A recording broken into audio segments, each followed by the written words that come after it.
Ako si Pablo XYZ, lalaki, single, may puso, pero hindi minamahal. May mata, pero hindi nakakakita. Sinusubukan kong mamuhay ng normal sa kabila ng kalagayan ko. May mga kaibigan ako sa eskwelahan, pero halip naman sa panuloko sa akin. Nung bata ako, lagi akong binubuli. Sinasabi nila, dito ka dumaan. Pero may something pala.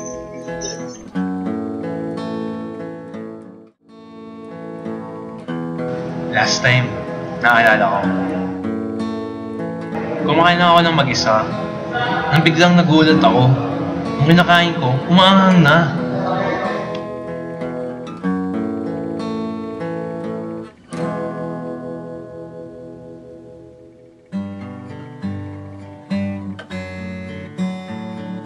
Nagtanong ako one time kung saan ang CR ng lalaki.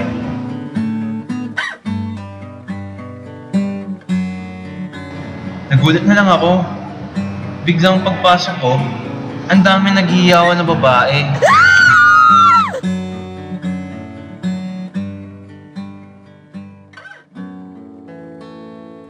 Pero, sanay na ako sa ganun. Lahat naman ng panuloko sa akin natapos. Ngayon, nabubuhay na ako ng tahimik at maayos. Pero, parang malungkot. Bawat araw sa akin ay pagkakataon. Nasanay na ako sa halos lahat. Nakaligo na ako mag-isa. Nakakahanda ng mga kain mag-isa. Nakakapaglibot-libot. Ganun na ako kalakas ngayon.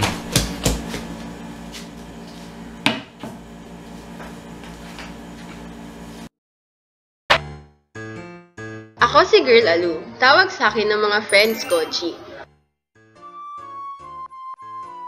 Palakaibigan ako kahit sa mga hindi ko kakilala. Kaya naman, ganun na lang ang kagustuhan kong makausap ang mga tao. Kaso, anghel ako. Kaya wala akong magawa kundi tumingin lang at mag-obserba. Normal lang ang bawat araw sa akin. Hanggang sa makilala ko ang binatang si Pablo XYZ.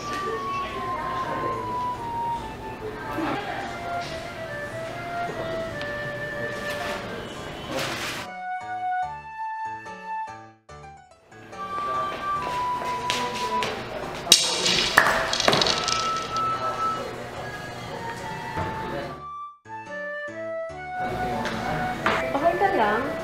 Nanakawan ako. Ano na ako sa'yo? Halik. Ah, Pwede mo pa kaya ng stick ko? ito na yung stick ko. Pero ito na talaga yung stick. Salamat.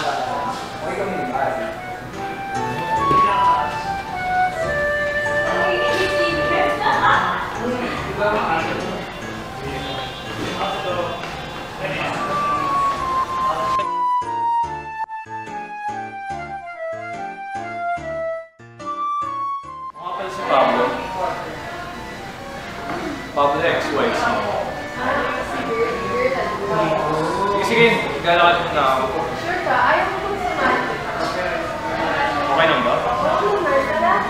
Pero, Inikot naming dalawa ang buong lugar na para bang wala ng bukas. At dahil sa mga kwentuhan, biruan at asaran, ngiti sa mukha naming wakas. ang ganda ng mga tala, no? Huh? Dati kasi nung nakakita pa ako, baliw ko tingnan ang paggalaw nila. Ilang oras lang nung nakatingin na ako sa kanila. May sports ka ba? Wala eh, pero sumasama lang ako sa mga kaibigan. Video games? Music? Oo. Hindi naman, magulang musika ng buhay. Oo nga eh. Ay. Tanan tan tan tan. Tanan tan.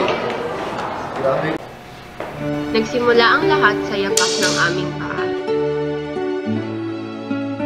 At natapos sa pagdikit ng aming kamay.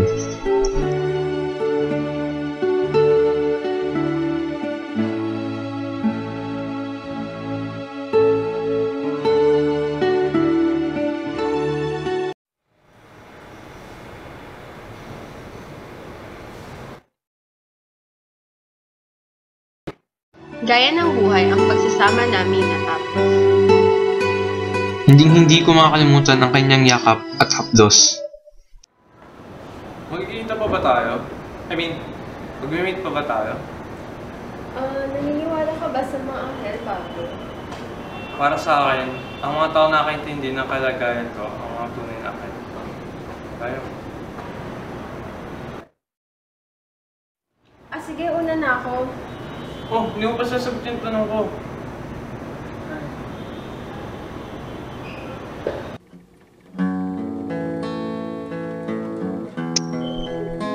Pagbalik sa bahay, aking binigkas.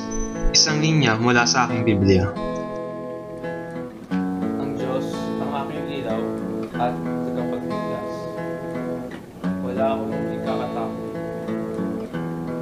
Ginagabayan niya ako sa lahat ng pangalan. Hindi ako matatakot. Sinundan ko ang pagbigkas ng taimtim na pagdasal. At iyon na ang araw ko.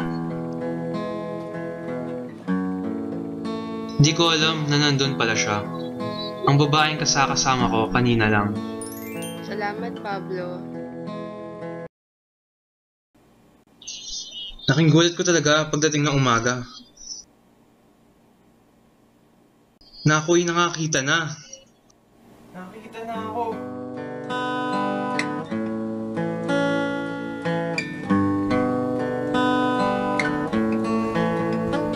Thank you, Lord!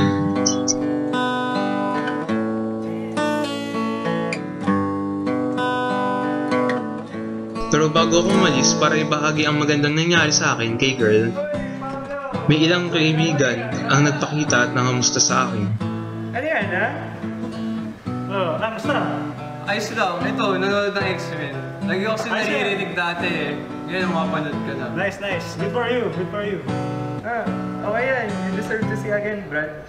Pagkatapos ng ilan naming usapan, umalis agad ako para hanapin siya. Kung saan ako dumaan, pero wala. Nakailang ikot na ako.